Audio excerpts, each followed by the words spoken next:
சச்சா என்ன வெயில் என்ன வெயில் சார். இப்போ சூடாக ஒரு சாப்பாடை போட்டு ரசத்தை குடித்தா தான் கரெக்டாக இருக்கும். ஏவா எப்பா என்ன இவ இப்படி தூங்கிட்டு இருக்கா? அடங்குமா. சரி, நமக்கு சோறு தான் முக்கியம். சாப்பாடு இருக்கா இல்லையான்னு பார்ப்போம்.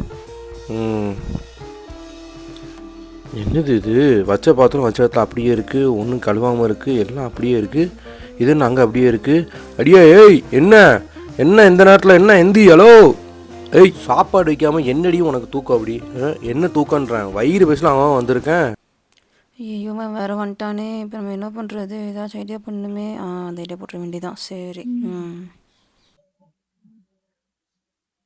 என்ன பாலகா, சாப்பாடு தானே வரும் பாலகா. மேல சொல்லியிருக்கேன், என் பிள்ளை கிட்ட நான் சொல்லிட்டேன் பாலகா. பிள்ளை கிட்ட சொல்லிட்டியா? எந்த பிள்ளை கிட்ட? என் பிள்ளை நான் சொன்னா கேக்கும் பாலகா. எந்த பிள்ளைங்க? வரும். இந்த கையில கொடுத்து இந்த கையில கொடுத்துருவேன் பாலகா. ஒரு கையிலும் கொடுக்க வேண்டாம். இப்ப என் வயிற்றுக்கு சாப்பாடு வேணும், அதுக்கு என்ன வழி?